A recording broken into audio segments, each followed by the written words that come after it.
Principles. When someone crosses the line, do you stop them? Good morning, leaders of tomorrow, and George, and most honorable guests. Today I'm going to talk about principles and how I gained mine. So, principles. When I talk about it, do you think of the school principal that stares at you in the morning when you're late? No, I'm not talking about that, but the principles that are rules within you.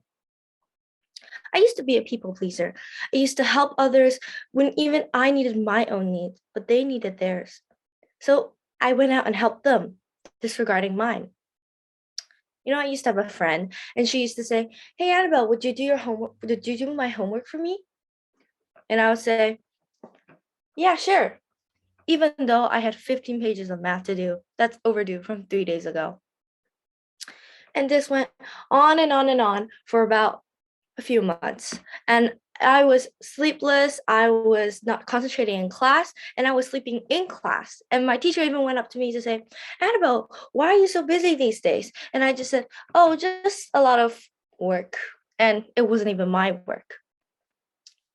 So one day I completely broke down, and my dad talked to me. He asked, "Why are you like this?" And I said, "Oh, it's because of homework." And he looked at me in the eye.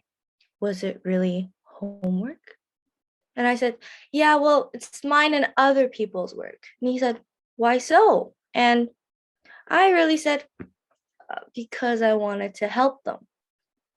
So then he told me a story about when he was younger and he was, smart and top of the class.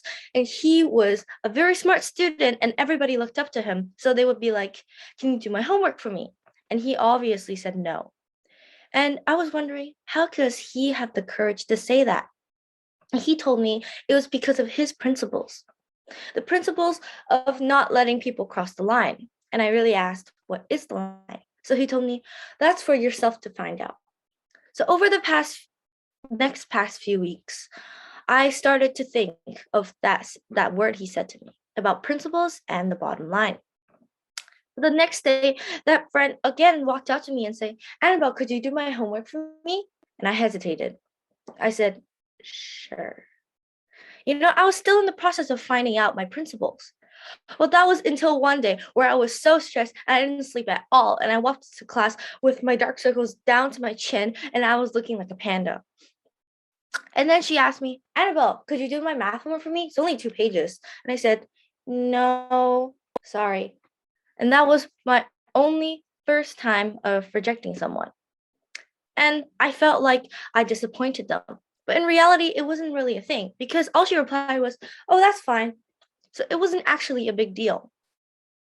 So from now on, I actually don't help people that much, but I still do because I still want to be a good friend.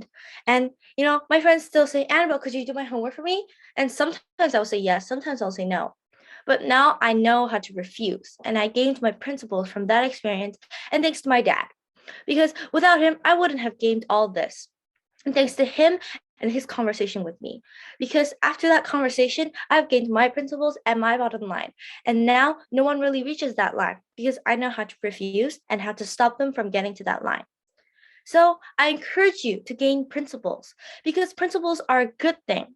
And it's not bad to refuse once in a while. So have your principles and gain them maybe from talking to your parents or your dad because again, he at the end of the day will be your hero. He will be your Captain America. He will be your Iron Man. So have principles because principles are a good thing for you and others. And learn how to refuse if you don't know already.